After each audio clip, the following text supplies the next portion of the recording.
Mes bien-aimés dans le Seigneur, que la grâce et la paix de notre Seigneur et Sauveur Jésus-Christ soient avec vous tous. Amen. Nous bénissons le nom de notre Dieu. Nous le remercions pour ce grand privilège qu'il nous accorde, dimanche après dimanche, de venir dans sa sainte présence pour l'adorer. Je vous demande de vous lever et pour faire la lecture de la parole de Dieu. C'est juste un verset. Et nous pouvons lire ce verset ensemble dans Exode 40, verset 34. Exode, le 40e chapitre, verset 34. Exode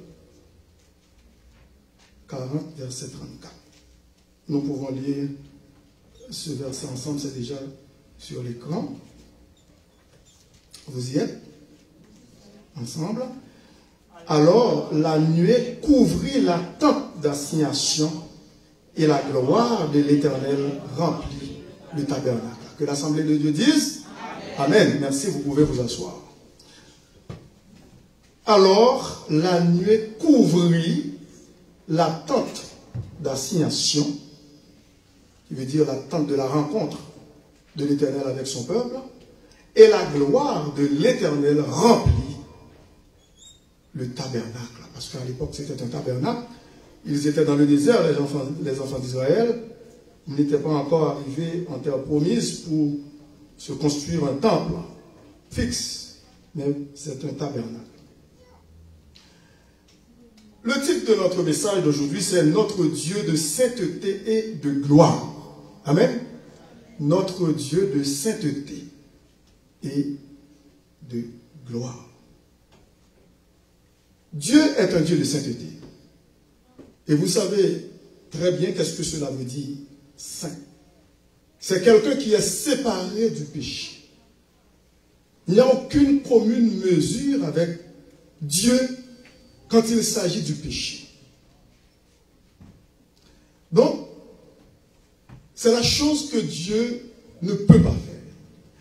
Si vous voulez mettre au défi Dieu pour pécher, impossible. C'est impossible. Et c'est pour cette raison que la Bible parle de la sainteté de Dieu. Et sa gloire se manifeste au travers de sa sainteté. Amen. Donc nous voyons ici, dans ce livre de l'Exode, Exodus, vous savez bien, c'est la sortie des enfants d'Israël. La sortie de l'Égypte, d'une terre païenne, où les enfants d'Israël vivaient pendant 430 ans. C'était déjà prophétisé par Dieu. Dès le livre de la Genèse, à Abraham, alors qu'Abraham n'avait encore aucun fils. Mais Dieu, dans son omniscience, il savait qu'Abraham allait avoir des enfants et ses descendants seront en captivité dans un pays étranger. Ils seront asservis pendant 430 ans, exactement. Ce chiffre. Dieu permettrait ça. Il permettra ça. Il a permis que ses enfants, ou les enfants d'Israël, soient asservis par un peuple étranger qui ne connaît pas Dieu. Au bout de 430 ans, eh bien, qu'est-ce qui arrive? C'est que Dieu, dans sa grande miséricorde, a délivré ce peuple de la servitude pour le faire passer vers la terre promise. Ici, lorsque nous regardons le livre de l'Exode, le livre de l'Exode se termine en nous montrant la gloire de l'Éternel qui remplissait le tabernacle. Tout d'abord, cette manifestation préfigure la présence du Seigneur, Jésus-Christ, au milieu des siens. Dans l'Ancien Testament, qui veut dire sous l'Ancienne Alliance, Dieu s'est manifesté ainsi. Dans le Nouveau Testament, Dieu se manifeste par sa présence, qui veut dire par son Saint-Esprit et son Saint-Esprit dans la vie de ses enfants. Lorsque nous regardons dans 1 Corinthiens 3, verset 16, nous pouvons constater que l'apôtre Paul, dans 1 Corinthiens 3, verset 16, après nous pouvons voir aussi dans Éphésiens, chapitre 2. Maintenant, c'est 1 Corinthiens, chapitre 3, verset 16. L'apôtre Paul dit, « Ne savez-vous pas que vous êtes le temple de Dieu et que l'Esprit de Dieu habite en vous. » Ça, c'est le Nouveau Testament. C'est la nouvelle alliance. À l'époque, dans l'Ancien Testament, sous l'Ancienne Alliance, les textes vétérotestamentaires décrivaient ce Dieu qui n'habitait pas de façon permanente dans l'homme. Dieu ne résidait pas de façon permanente dans son peuple. Il était autour de son peuple dans une manifestation de sa gloire. Et aussi dans les prophètes pour un temps bien spécifique afin de leur donner des messages spécifiques au peuple en Israël. Mais la présence du Saint-Esprit ne résidait pas de façon permanente dans les prophètes à l'époque. Il faut bien comprendre cela. Tout simplement, il recevait un message de Dieu par le Saint-Esprit qu'il devait communiquer à son peuple. Après, le Saint-Esprit est parti. Mais quel privilège que nous avons, nous qui sommes sous la nouvelle alliance, c'est que nous, le peuple de Dieu, nous sommes le temple du Saint-Esprit, du Seigneur. Le temple du Saint-Esprit. Oui, le temple du Seigneur. Et c'est pour cette raison que l'apôtre Paul pouvait dire dans 1 Corinthiens 3, verset 16, il dit, « Ne savez-vous pas que vous êtes le temple de Dieu et que l'Esprit de Dieu habite en vous ?» Ça, c'est une réalité. Et lorsque nous regardons dans Éphésiens, chapitre 2, versets 18 à 22, qui veut dire ce genre de privilège, les gens de l'Ancien Testament n'en jouissaient pas. Mais nous, par la grâce de Dieu, nous jouissons de grands privilèges. Dans le Seigneur, dans Éphésiens chapitre 2, verset 18 à 22, il a dit, « Car par lui, c'est ce que nous venons de faire avant d'écouter le message, nous avons les uns et les autres accès auprès du Père dans un même esprit. Ainsi donc, vous n'êtes plus des étrangers. » Nous ne sommes plus des étrangers. Vous voyez que les servants du Seigneur s'approchaient sur la tribune pour nous faire, comment dirais-je, pour la louange, pour animer ce culte, pour nous amener à la louange. Elles ont accès au trône de la grâce. Amen. Mais dans l'Ancien Testament, elles ne pouvaient pas faire ça. Il y avait une classe nommée de façon spécifique par Dieu, les Lévites, les sacrificateurs. Ce sont eux qui avaient l'accès auprès de Dieu. Mais nous sommes les enfants de Dieu. Nous sommes tous des princes et des princesses. Un royaume de sacrificateurs. Quel privilège que nous sommes en train de jouir dans le Seigneur. Ainsi donc, vous n'êtes plus des étrangers. Ni des gens du dehors. Mais vous êtes concitoyens des saints. Vous voyez, concitoyens des saints, gens de la maison de Dieu. Arrêtons-nous un petit peu sur ce mot saint. Parfois, nous entendons des gens, des chrétiens, dire « Même si on vieux pécheur, il me dit, bon Dieu merci, est-ce qu'il prend plaisir dans vieux pécheur comme il y a ?» Mais non, c'est déshonorer Dieu. Parce que nous ne sommes pas des vils pécheurs, nous sommes des saints. Ça ne veut pas dire pour autant que nous ne pouvons pas connaître, comment dirais-je, nous ne pouvons pas avoir des faiblesses qui nous font trébucher parfois, qui nous font pécher parfois. Mais nous ne sommes pas appelés à vivre dans le péché. Nous devons servir le Seigneur d'une manière victorieuse par le Saint-Esprit de Dieu, puisque nous sommes des saints. Et c'est pour cette raison, malgré les faiblesses des enfants, des chrétiens de Corinthe, l'apôtre Paul pouvait dire aux saints qui sont à Corinthe. Est-ce que vous êtes là?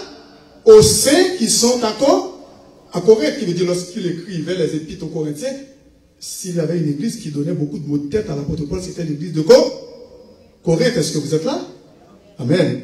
Mais pourtant, l'apôtre Paul disait aux saints qui sont à Corinthe, aux saints qui sont à Éphèse, parce qu'ils sont sanctifiés, hein, amen, par le sang versé de Jésus-Christ. Et c'est pour cette raison que vous devez arrêter de continuer à dire, à vous déshonorer devant Dieu pour dire vous êtes des pécheurs. Nous sommes des pécheurs sauvés par grâce. Donc nous sommes habités par le Saint-Esprit de Dieu. Vous avez été édifiés sur le fondement des apôtres, sur le fondement des apôtres et des prophètes. Jésus-Christ lui-même étant la pierre angulaire. La pierre angulaire. En lui, tout l'édifice bien coordonné s'élève pour être un temple saint. Encore une deuxième fois. Un temple saint dans le Seigneur. Et puis le verset 22 dit, en lui, vous êtes aussi édifiés pour être une habitation de Dieu en esprit. Vous voyez quel privilège que nous sommes en train de jouir dans le Seigneur. Donc, et dans l'Ancien Testament, les enfants d'Israël n'avaient pas ce tel privilège, comme je viens de vous le dire, c'est que l'Esprit Saint n'habitait pas, ne résidait pas de façon permanente dans les enfants d'Israël. Pourtant, ce Saint-Esprit nous habite de façon permanente. Dieu est un Dieu 3 fois saint. Il faut le respecter pour qui il est. Est-ce que vous êtes là? Il ne faut pas jouer avec Dieu. Oui, il est accessible. Oui, il est notre Père céleste. Oui, nous pouvons l'appeler papa, comme on dit en anglais, daddy. C'est une intimité. Mais cependant, il faut craindre Dieu. Amen. Pas une crainte de peur pour avoir peur de Dieu, à ne pas nous approcher de lui. Non, c'est pas ça du tout. Avoir le respect pour Dieu qui habite en nous. Amen. Et c'est pour cette raison, lorsque nous regardons dans Ésaïe, Ésaïe chapitre 6, nous pouvons voir Ésaïe chapitre 6. C'était l'appel d'Ésaïe. Et lorsque Dieu l'a appelé pour aller annoncer la parole, ses oracles aux enfants d'Israël. Ésaïe chapitre 6. Écoutez ça bien. À partir du verset 1er, vous allez voir l'année de la mort du roi Osias. Je vis le Seigneur assis sur un trône très élevé. Très élevé. Et ici, c'est Jésus-Christ lui-même. Vous allez voir ça dans le Nouveau Testament. Et les pans de sa robe remplissaient le temple. Des séraphins, parce qu'il y a plusieurs catégories d'anges. Il y a des chérubins, des séraphins, des, comment dirais-je encore? Il y a pas mal. Hein? Des archanges, des séraphins, alors qu'il dit ce mot, signifie ange brûlant ou incandescent. Séraphin, très lumineux, radieux. Ils sont tellement exposés à Dieu, à la face divine, ils deviennent incandescents. Est-ce que vous êtes là? Très lumineux. Hein? Très lumineux. C'est comme si on pouvait dire chauffé à blanc, rouge. Des séraphins se tenaient au-dessus de lui, au-dessus de Jésus-Christ, du Seigneur. Dans l'Ancien Testament. Même si vous ne voyez pas le nom de Jésus dans l'Ancien Testament, il est là. Ils avaient chacun 6 ailes. 2 dont ils se couvraient la face. Vous voyez? 2 dont ils se couvraient la face. 2 dont ils se couvraient les pieds. Et 2 dont ils se servaient pour voler. Combien de ailes? Je dis, combien d'ailes? Il y a 6 ailes. Le verset 3 dit, ils criaient l'un à l'autre et disaient, comment? 3 fois 5. Combien de fois? Est-ce que c'est 4, 5, 6, 7 fois? Non. Pourquoi 7 fois? C'est la Trinité, Père,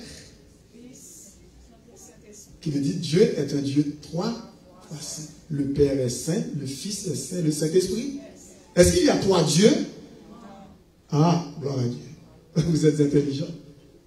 Il y a un seul Dieu qui se manifeste en trois personnes. Amen. Et bien là, ils criaient l'un à l'autre et disaient, Saint, Saint, Saint est l'Éternel des armées. Toute la terre est pleine de sa gloire. Et c'est pour cette raison que ce message, c'est notre Dieu de sainteté et de gloire. Est-ce que vous êtes contents? Nous avons un grand Dieu, un Dieu de sainteté et de gloire. Les portes devant cette manifestation de la gloire de Dieu, de sa sainteté, eh bien, qu'est-ce qui s'est passé avec le temple à Jérusalem? Les portes furent ébranlées dans leur fondement par la voix qui retentissait et la maison se remplit de fumée. Vous vous souvenez dans Exode 40, verset 34? Lorsqu'il est dit dans Exode 40, verset 34, nous l'avons lu ici, il dit, alors la nuée couvrit la tente d'assignation et la gloire de l'Éternel remplit le tabernacle. Qui veut dire c'est sa présence. Peut-être vous ne pouvez pas constater, vous ne pouvez pas voir ça. Cette fumée, cette gloire. Mais cette gloire est en nous. Amen. Cette mystère, elle est en nous. Amen. Mais oui. Alors, maintenant, devant ce constat, cette constatation fait réagir Isaïe. Alors je dis, malheur à moi. Malheur à moi, je suis perdu.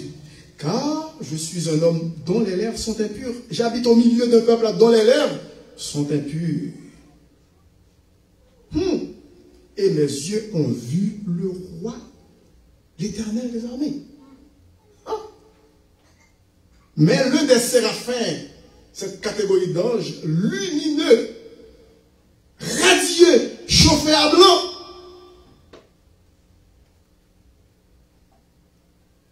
mais l'un des séraphins vola vers moi, dit Isaïe, tenant à la main une pierre ardente qu'il avait prise sur l'autel avec des pincettes. Il en toucha ma bouche et dit, ceci a touché tes lèvres. Ton iniquité est enlevée et ton péché est expié. Maintenant, ces lèvres peuvent louer l'Éternel. Ces lèvres peuvent prêcher la parole de Dieu. Pas n'importe quelle lèvre. Et c'est pour cette raison qu'il faut faire très attention de la manière avec laquelle nous servons le Seigneur, puisque nous sommes un peuple saint. Nous devons faire éclater la gloire de Dieu en nous. Amen. Oui, nous sommes la manifestation de la sainteté et de la gloire de Dieu en nous devant le monde et aussi devant Satan. Lorsqu'il nous regarde, Satan, il doit voir ça, que nous sommes un peuple différent, choisi de Dieu pour le servir. La sainteté veut dire un peuple séparé, mis à part. C'est ça le mot saint. Quelqu'un qui est mis à part. Comme on dit en créole, il n'est pas plein toute sauce, il est là. Non, il est à part. D'où le mot de consécration. Amen. La consécration. Dans ce mot, on peut trouver la sainteté et la gloire de Dieu qui se manifeste aussi. Parce que lorsque moi, avec nous consacrons, pour nous servir le Seigneur, eh bien, notre témoignage donne gloire à Amen. Parce qu'il est un Dieu de gloire et aussi un Dieu de sainteté. Est-ce que vous là? Amen. C'est ainsi que, après cette opération, cette touche sur les lèvres d'Ésaïe, le verset 8 dit, j'entendis la voix du Seigneur, disant, c'est Isaïe qui l'a dit, qui enverrai-je et qui marchera pour nous? Maintenant, Isaïe est capable de répondre. Je répondis, me voici, envoie-moi. Amen. Me voici, envoie-moi. Est-ce que vous êtes prêts à laisser le Seigneur faire son œuvre par son Saint-Esprit dans votre vie? Est-ce que vous êtes prêts? Si vous ne dites pas Amen, c'est que vous êtes sincère, que vous n'êtes pas prêts. Est-ce que vous êtes prêts?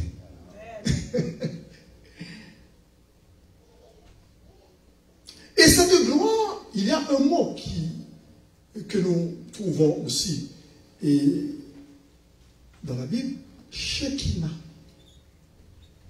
C'est la manifestation de la gloire de Dieu. Shekinah. Et puis, deuxièmement, cette gloire nous parle également. Cette gloire nous parle également des nouveaux cieux et une nouvelle terre que Dieu va donner naissance. Lorsque vous regardez dans l'Apocalypse, chapitre 21, verset 3, c'est ça. La gloire de Dieu se manifeste dans son œuvre par sa sainteté. Dans Apocalypse, chapitre 21, verset 3, on peut voir ça. De nouveaux cieux et une nouvelle terre. Qui veut dire, Dieu sera dans l'obligation de détruire complètement les cieux d'à présent et aussi cette terre sur laquelle nous vivons. Pourquoi? Parce qu'il y a tant de péchés qui ont été produits dans l'univers. Est-ce que vous êtes là? C'est pour cette raison, dans l'Apocalypse, chapitre 21, il est dit, Apocalypse 21,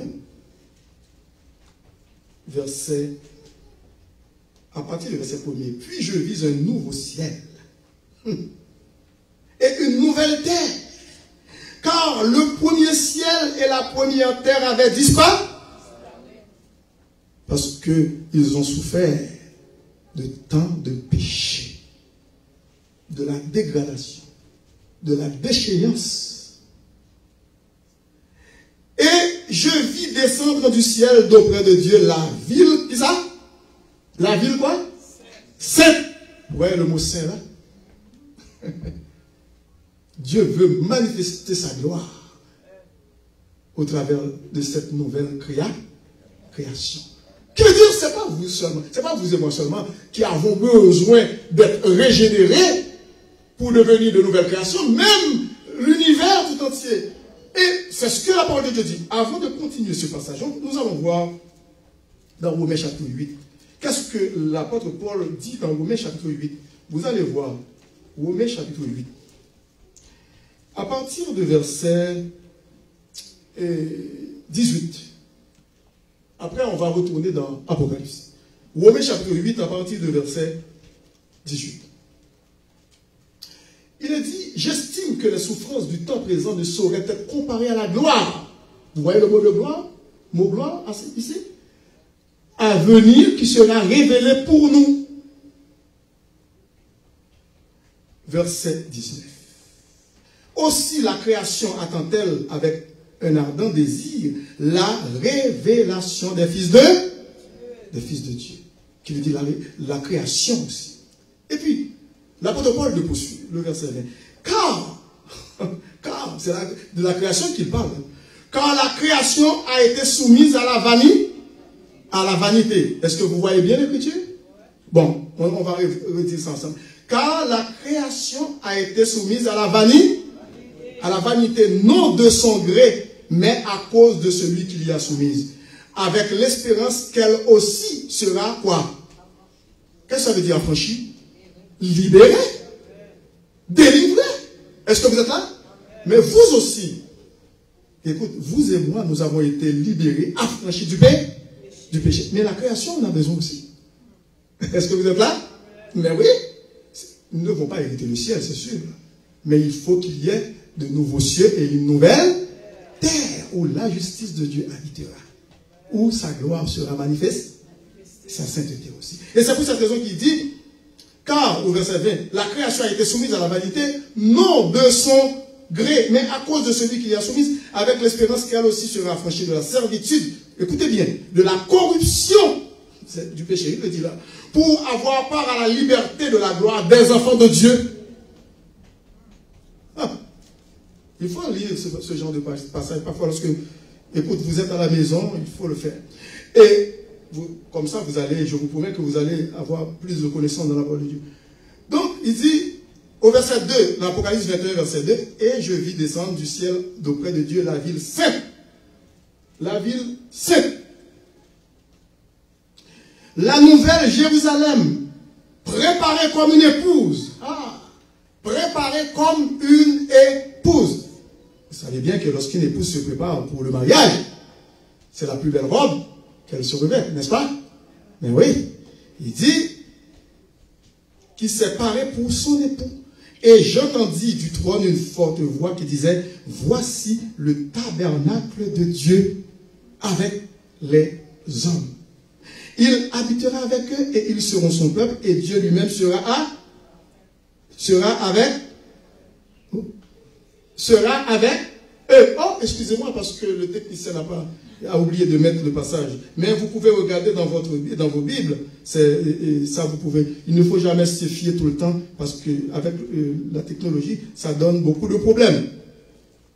Maintenant, nous allons voir Jésus-Christ dans le Nouveau Testament où sa gloire a été manifestée. Lorsque nous regardons dans Jean chapitre 12,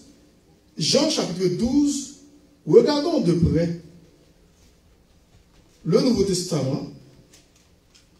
Jean chapitre 12, peut-être il y a un problème, mais c'est pas grave. Et ouais, il y a un petit problème, mais c'est pas grave. Okay. Maintenant, c'est ça, nous retrouvons Jean chapitre 12 maintenant. Et maintenant, nous allons lire le verset, Jean chapitre 12, verset 23. Je vais lire le verset 23. Il est dit, écoutez bien,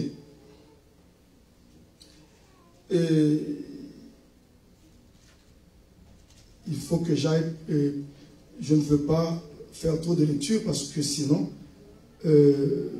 ok. Je vais prendre le verset 37 de préférence. Verset 37 pour écouter la lecture. Jésus dit ces choses, parce qu'il parlait auparavant de plusieurs choses, qu'il est la lumière du monde, qu'il est... Puis il s'en alla et se cacha loin d'eux. Malgré tant de miracles qu'il avait fait en leur présence, ils ne croyaient pas en lui. Je veux dire, les Juifs de son temps.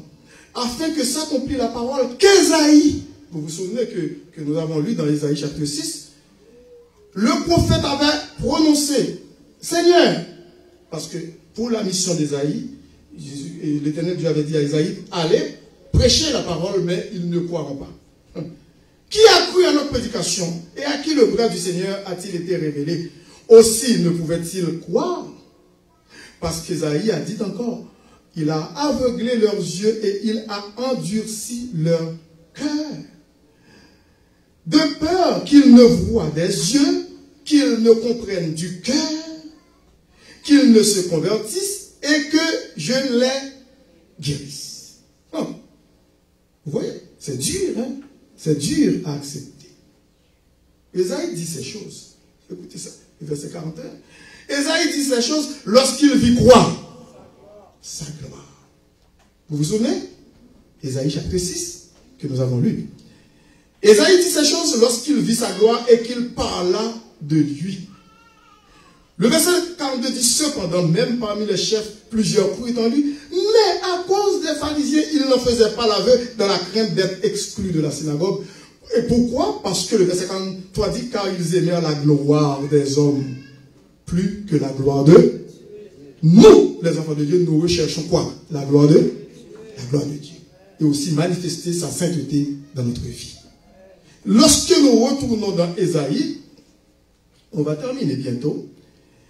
Dans Ésaïe chapitre 6, lorsque Dieu avait investi Ésaïe de sa mission, écoutez bien, il dit au verset 8, à partir du verset 8, j'entendis la voix du Seigneur disant, qui enverrai-je? Nous l'avons lu et dans Jean 12.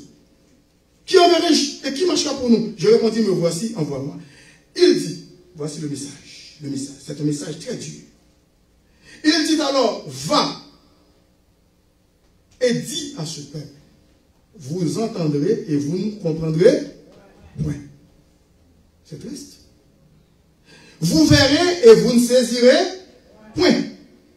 Et puis, le pire dans tout ça, c'est que le verset 10 dit, rends insensible le cœur de ce peuple. Waouh!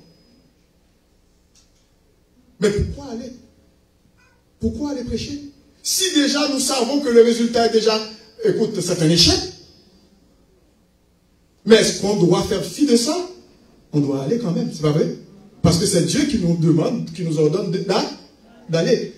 Écoutez, c'est comme si Dieu vous dit à l'avance, pasteur Level, vous me dit à l'avance, vous allez dans tel pays, au Japon, ou peut-être là où se trouvent les talibans, les musulmans. Vous allez prêcher l'évangile, mais ils ne vous croiront point. Ils ne vont pas accepter votre message, mais il faut aller. Mais là encore, c'est plus triste parce que le verset dit, rend insensible le cœur de ce peuple. Et puis le pire encore, c'est que endurcit ses oreilles et bouche-lui les yeux. Pourquoi? Pour qu'il ne voie point de ses yeux, n'entende point de ses oreilles, ne comprenne point de son cœur, ne convertisse point et ne soit point guéri. Et ça, c'est Dieu. Vous voyez ce message? C'était un message de défaite pour Isaïe. Mais Isaïe n'avait pas le choix. Il faut qu'il aille parce que c'est de la part de l'Éternel. C'est Dieu qui commande de le faire. Et c'est pour cette raison que malgré vents et marées, malgré la vicissitude de la vie qui se font sentir dans notre vie, malgré les épreuves auxquelles nous faisons face, malgré les oppositions, les attaques répétées du diable, il faut à tout prix prêcher l'évangile. Est-ce que vous êtes là? Parce que c'est Dieu qui nous commande de le faire. Est-ce que vous êtes là? Le résultat est entre les mains de Dieu. Ce n'est pas nous qui produisons le résultat, mais c'est Dieu. Amen. Mais n'oubliez pas que nous sommes un peuple saint. Parce que le monde nous regarde. Écoute, le monde parfois n'est pas intéressé de voir une Bible ouverte. Mais c'est nous qu'il veut voir comme une Bible ouverte. Est-ce que vous êtes là? Nous sommes un peuple aussi de sainteté pour la gloire de Dieu. Dieu est un Dieu de gloire et de sainteté. Et c'est pour cette raison que nous devons à tout prix, avec l'aide du Saint-Esprit, marcher en conformité avec notre Seigneur, dans sa grâce, jusqu'au grand matin de l'éternité. Que le Seigneur bénisse. Je vais faire une petite prière pour les gens une courte prière pour les gens qui ne connaissent pas le Seigneur, qui m'ont écouté. Ils peuvent répéter après moi: Seigneur Jésus, je viens présentement devant toi pour te demander pardon pour mes péchés. Père Saint, tu as envoyé ton Fils unique Jésus mourir pour moi sur la croix. Merci pour son sang précieux qu'il a versé pour payer la dette de mes péchés, pour me donner la vie éternelle. Je vivais dans la rébellion contre toi, maintenant je te demande pardon et je veux recevoir Jésus-Christ dans mon cœur. Seigneur Jésus, entre dans ma vie aujourd'hui. Fais de moi l'enfant de Dieu par ton Saint-Esprit pour l'éternité. Merci. Amen. Bon, cette prière que vous venez de faire, vous qui n'avez pas encore Jésus-Christ, vous venez de faire cette prière. Si vous êtes sincère, sachez bien que vous êtes sauvés pour l'éternité. Amen. Pour terminer, Père Saint, nous te remercions pour ce moment passé dans ta sainte présence. Merci pour ce temps de l'école dimanche. Et aussi ce temps de louange, la Sainte Seine. Et aussi, Père Saint, pour ce temps de prédication, tu nous as parlé dans ta parole. Oh, tu es un Dieu de sainteté et de gloire. Nous te prions de nous aider à marcher d'une manière agréable et sans le poids devant toi. Bénis la journée pour nous et aussi bénis cette semaine qui débute aujourd'hui. Nous te prions ainsi avec le pardon de nos péchés. Dans le nom précieux de ton Fils Jésus-Christ, qui vit et qui règne au siècle des siècles. Que l'Assemblée de Dieu dise, que le Seigneur bénisse et à la prochaine.